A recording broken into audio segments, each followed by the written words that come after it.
Jerusalem, around the year 33 of the Christian era. Jesus is surrounded by Pharisees and publicans when he begins to tell a story that would traverse the centuries. It is not just any parable. It is an account so detailed, so specific, that many scholars question if it was indeed fiction, or if Christ was describing something that actually occurred. A rich man, a beggar named Lazarus, and the exact moment when death reveals the truth that no one wishes to face. The instant of death does not arrive with a warning. For the rich man, everything seemed under control until his last breath. His life had been marked by luxury, abundance, and an indifference that he did not even perceive as sin.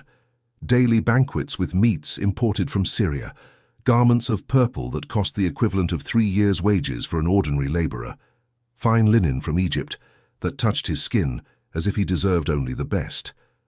Outside his gates, adorned with polished bronze, a man named Lazarus suffered in absolute silence. But in that final moment, not a single gold coin crossed with him the invisible frontier between life and eternity. The first second after death is not void. It is consciousness. The rich man does not enter into nothingness, he awakens. And this awakening is more terrible than any nightmare he ever had in his nights of tranquil sleep upon silk cushions. His eyes open, but not as before. There is no longer the ceiling of cedar imported from Lebanon. There are no servants rushing to attend to his whims. There is no comforting glow of gold reflecting the light of the lamps. There is heat, a heat that does not warm. It consumes. He tries to breathe, but the air feels heavy, dense, almost impossible to process. The body he feels is not physical in the sense he once knew, but the pain is real, intense, impossible to ignore or rationalize. He realizes something terrifying. He is still himself, memories intact, identity preserved, full consciousness. Every memory of every banquet, every moment he passed by Lazarus without even looking down, every decision to spend fortunes on himself while a human being rotted from hunger meters away, it is all there, present, accusing. The first shock comes like an invisible blow to the center of the chest. He understands that he is not dreaming. This is real, and it will not end. Consider the scenario for a moment. The man who woke every morning with servants bringing perfumed water to wash his face now cannot find a single drop to moisten his parched lips. The man who chose between dozens of different dishes for every meal now begs for the minimum that a living being could desire. The contrast is not merely dramatic, it is purposeful. Christ is showing something that most prefer to ignore, the absolute inversion that awaits those who live as if eternity did not exist.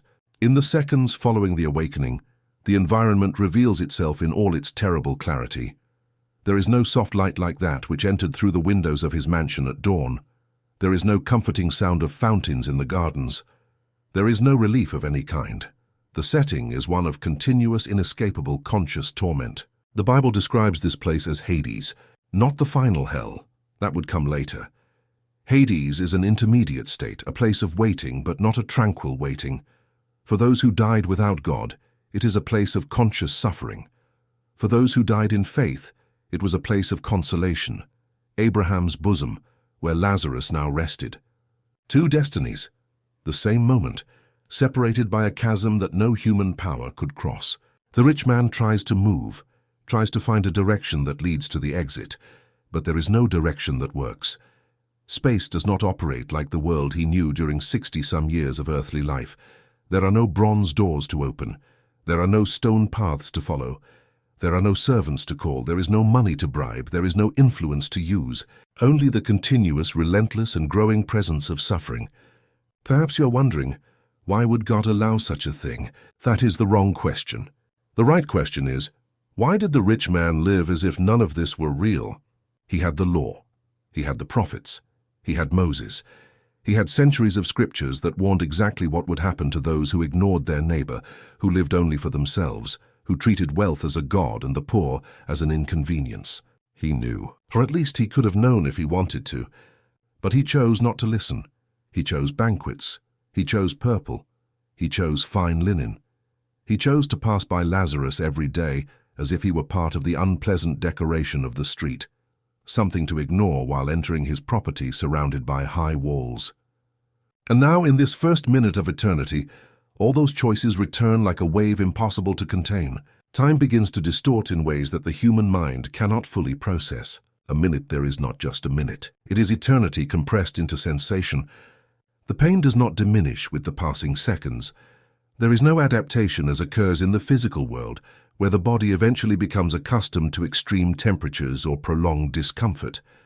Each second weighs as if it were the first, always new, always fresh, always unbearable. Scholars estimate that the parable of Luke 16 describes events that could have occurred decades before Christ was born, or perhaps it was a prophetic revelation of what awaited thousands after his departure.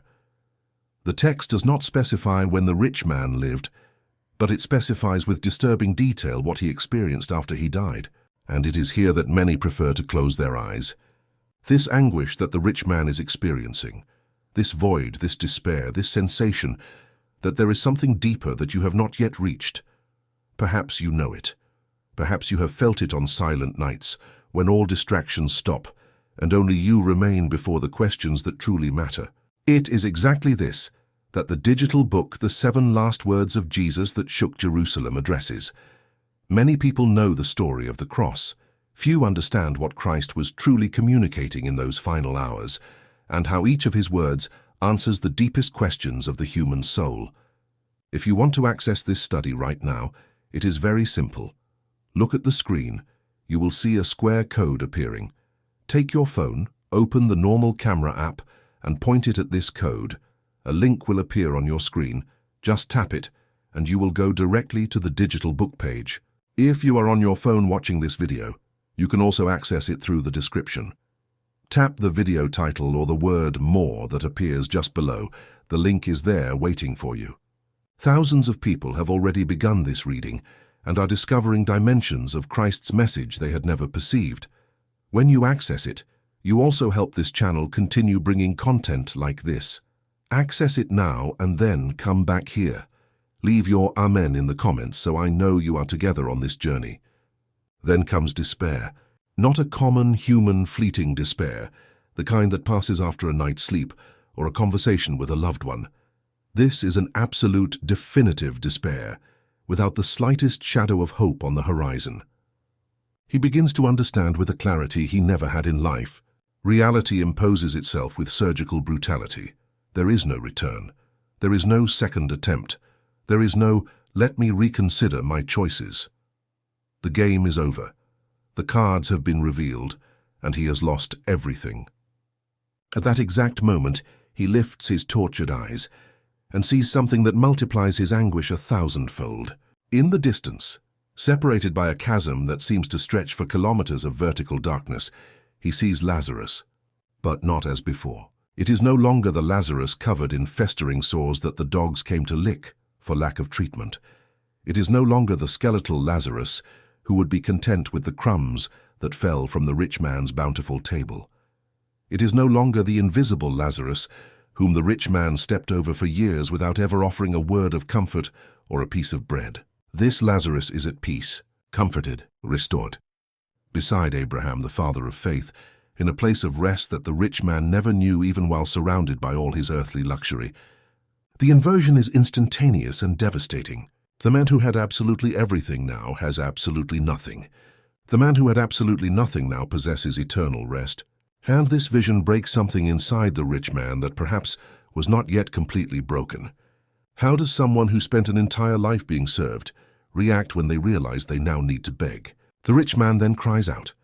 His voice no longer carries the tone of authority he used to give orders to his servants. There is no pride in the words that leave his parched lips. There is no arrogance of one who always got what he wanted with money or influence. It is a voice of supplication, pure, desperate, humiliated. "Father Abraham, have mercy on me." The words echo through the abyss, cross the impossible distance and reach the ears of the patriarch. But they echo in an environment where mercy is no longer accessible, where the rules have changed, where money buys nothing and influence moves no one. He asks for only a drop of water, a single drop. Dimension that for a moment. This man who likely had cellars full of imported wines, cisterns overflowing with fresh water, servants dedicated exclusively to ensuring he never felt thirst. This same man now considers a single drop of water as the greatest treasure imaginable. Not to fully quench his thirst, he knows that is impossible, only to minimally alleviate the pain. For an instant, for a second, this detail reveals the dimension of the suffering that the Bible describes. Someone who lived surrounded by excesses that most of humanity will never know now begs for the minimum that any beggar on earth could obtain at a public fountain. And he does not receive it. Abraham responds, not with cruelty. The patriarch is not taking revenge or feeling pleasure in another's pain. That is not what the text shows. Abraham responds with justice, with the truth that the rich man avoided during his entire earthly existence. Son, remember, this word, son, shows that there was a connection. The rich man was a descendant of Abraham. He was part of the chosen people. He knew the traditions. He attended the synagogues. He heard the law being read. He knew by heart the commandments about caring for the poor, the widows, the orphans, the foreigners. He knew and did not do. Abraham continues, in life you received your good things. Lazarus received evil things. Now he is being comforted here, and you are in torments. The inversion is not arbitrary. It is a consequence. During perhaps 60 or 70 years, the rich man made his choices freely. No one forced him to ignore Lazarus. No one forced him to spend fortunes on himself while a human being died of hunger at his door. He chose, day after day, banquet after banquet, decision after decision. And now the sum of all those choices materializes into eternal reality. Then comes the final sentence of that first minute of consciousness in Hades. Abraham pronounces words that seal everything. And beside all this, between us and you there is a great gulf fixed, so that they which would pass from hence to you cannot, neither can they pass to us, that would come from thence. A chasm, not a wall that could be climbed, not a river that could be crossed by swimming, not a distance that could be traversed with sufficient effort. A chasm, fixed, permanent, insurmountable.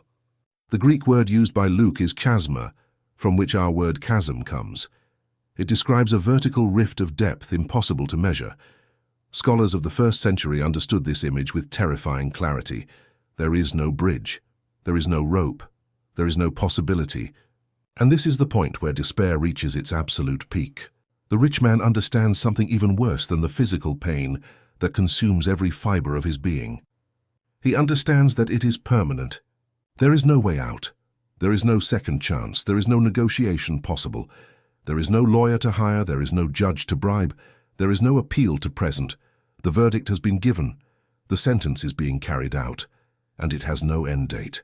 Forever. This expression that we use so lightly in daily life, forever, gains a weight that crushes any remaining hope.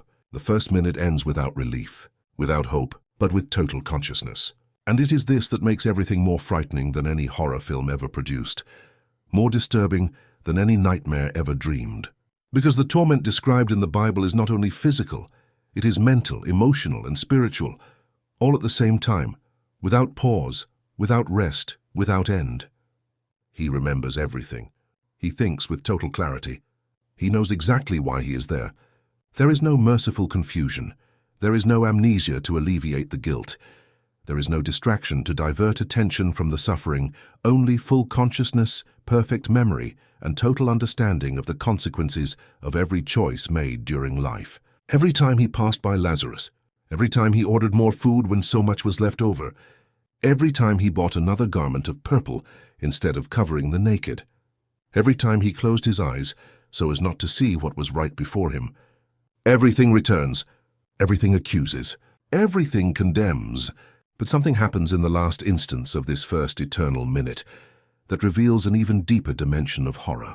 A new thought arises in the tormented mind of the rich man, not about himself, not about his own suffering, but about those he left behind. His brothers. The biblical text indicates that he had 5 brothers still living, likely living the same way he lived, likely ignoring the same poor, likely filling their houses with luxury while different Lazaruses rotted at their doors.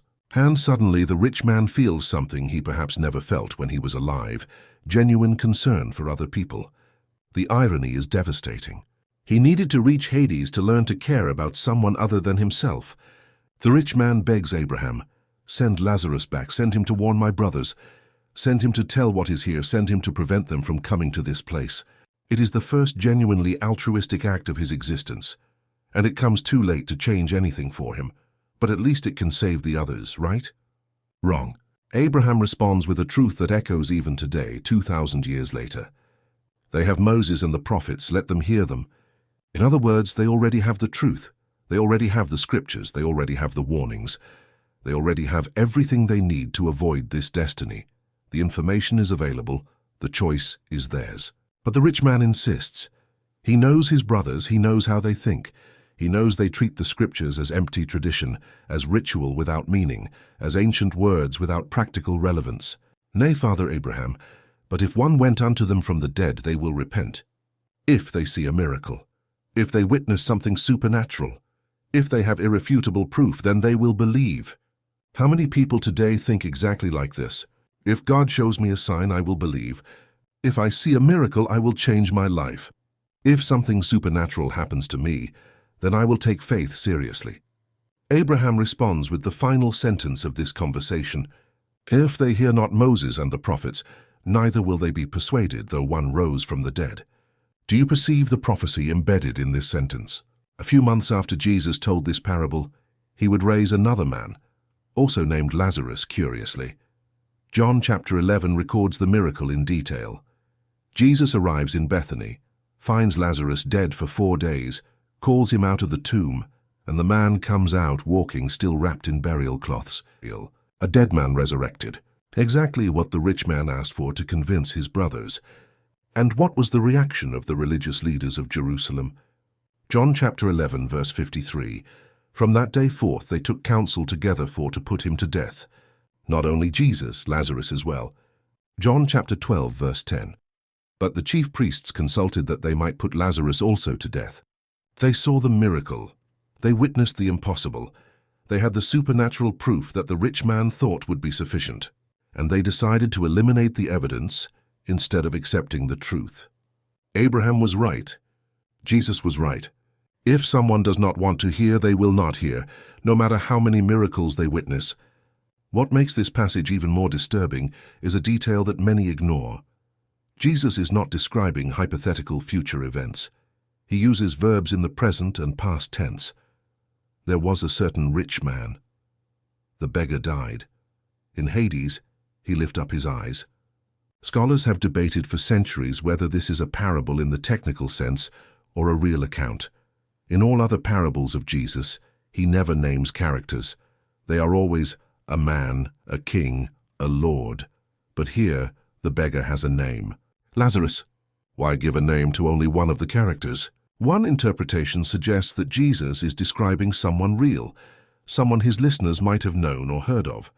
The rich man remains anonymous, perhaps out of mercy, perhaps because he represented so many others like him. But Lazarus is named, remembered, honored. The invisible becomes visible. The ignored becomes central. He who had nothing becomes the example of all who will be comforted in eternity. It is in this moment of confrontation with the truth, when you realize there is something beyond this life, when you understand that your choices today echo forever, that many people feel an inner calling. Jesus spoke 7 final words on the cross, 7 declarations that condense the entire message of the gospel, 7 phrases that answer the deepest questions any human being can ask. The digital book, The 7 Last Words of Jesus That Shook Jerusalem, was created to guide you through each of these words with biblical depth and practical application. To access it now, look at the QR code on the screen. Take your phone, open the camera, point it at the code, and tap the link that appears. If you are watching on your phone, the link is in the description. Tap the title or More to open it. Access it now and come back here to continue. Leave your amen in the comments. But let us return to Hades and understand more deeply what the rich man experiences after that first devastating minute. The Bible does not give us details about the following minutes, hours, days, or years. The parable ends after the conversation with Abraham, but it gives us enough information to understand that the suffering described is not momentary, it is continuous. The Greek word for torments used in the text is basanos. Originally, it referred to a touchstone used to test the purity of gold.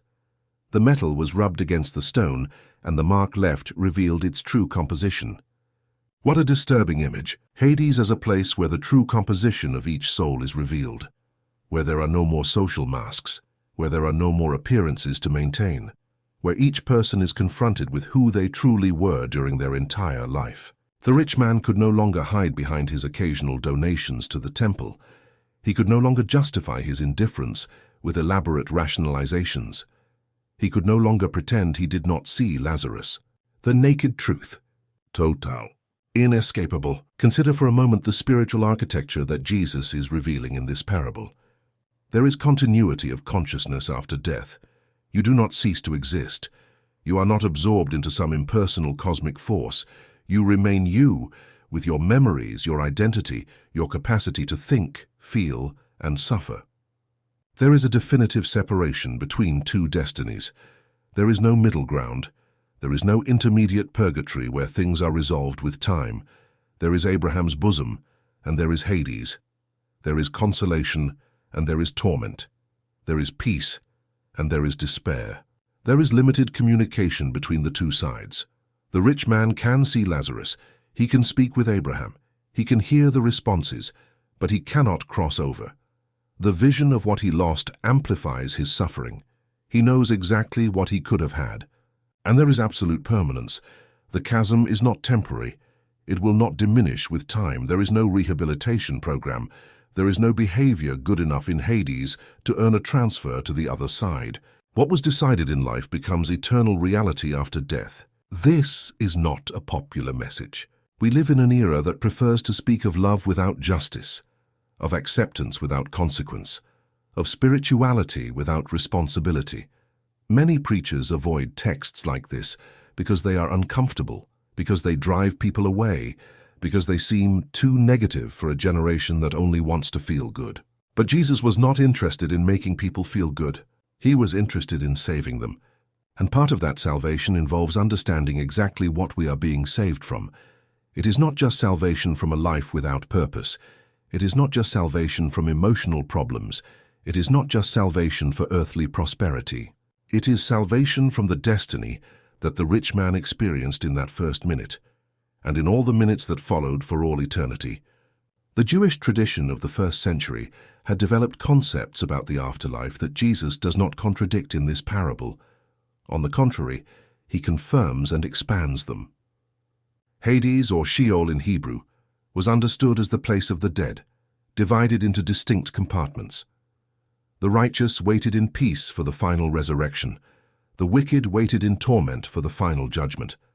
After the resurrection of Christ, Christian theology developed the understanding that the saved go immediately into the presence of God after death. Paul writes in 2 Corinthians chapter 5, "To be absent from the body is to be present with the Lord." Abraham's bosom was emptied when Christ led captivity captive, as Ephesians chapter 4 says. But for those who die without Christ, Hades remains as a waiting room for something even worse, the final judgment described in Revelation chapter 20, where Hades itself will be cast into the lake of fire. The rich man's first minute in Hades is only the beginning of a journey of horrors that the human mind cannot fully process. Why did Jesus tell this story specifically to the Pharisees? Luke chapter 16 verse 14 gives us the clue. "And the Pharisees also, who were covetous, heard all these things, and they derided him." Covetous, lovers of money, men who used religion as a facade while accumulating wealth and ignoring the needy. Men who knew the scriptures by heart but did not practice what they taught. Men who considered themselves guaranteed a place in Abraham's bosom simply because they were descendants of Abraham. Jesus is saying, lineage does not save. Knowledge does not save. Religiosity does not save. What saves is a faith that manifests in actions, a relationship with God that overflows in love for one's neighbor, a life that demonstrates in practice what the mouth professes. The rich man was likely a Pharisee, or at least lived like one. He had all the knowledge necessary to avoid Hades.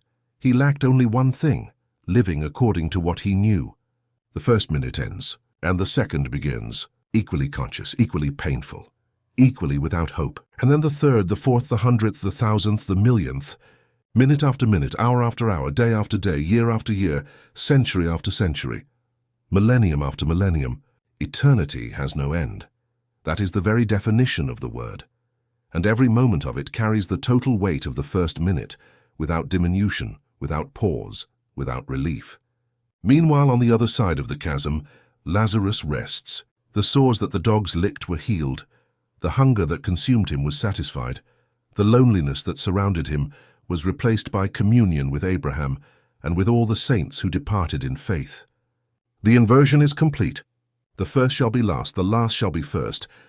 Jesus said this so many times it seems a cliché. But in Hades, the phrase ceases to be a beautiful proverb and becomes a visceral, palpable, eternal reality. This message you are hearing, about eternity, about choices, about the urgency of living in alignment with the truth, is not to frighten you. It is to wake you. Because while you are alive, there is still time. There is still opportunity. There is still hope. The rich man can no longer change anything, but you can. Jesus Christ did not tell this parable so that we would be paralyzed by fear. He told it so that we would act while there is time, so that we would look at the Lazaruses around us and truly see them, so that we would use our resources, however great or small, for eternal good instead of temporary comfort. He told it so that we would understand that death is not the end. It is the transition. That what we do here determines where we will be there. That every choice, every day, every moment is an investment in eternity. And more than anything, he told it so that we would run to the only one who can save us from this destiny, because there is a chasm between us and Abraham's bosom. But Jesus is the bridge. He descended into Hades after his death on the cross, not as a prisoner but as a conqueror. 1 Peter chapter 3 indicates that he proclaimed victory to the spirits in prison. He took the keys of death and Hades, as Revelation chapter 1 says. And now he freely offers to all who believe in him safe passage over the chasm, the certainty that death does not end in torment, but in consolation, the guarantee that the first minute after the last breath will be one of peace, not despair. The rich man did not have this guarantee. You can have it. If you have come this far, it is not by chance. This video crossed your path for a reason. This message reached your ears at this specific moment of your life for a purpose. Perhaps you already know Christ. Perhaps this video is only a reminder of realities you already accept. If that is the case, let this lead you to live even more intensely for him. Let this motivate you to look at the Lazaruses around you with eyes of practical compassion. Or perhaps you are not yet sure. Perhaps you are searching, questioning, trying to understand. If that is the case, this is the moment to take the next step, to seek sincerely, to ask God to reveal himself.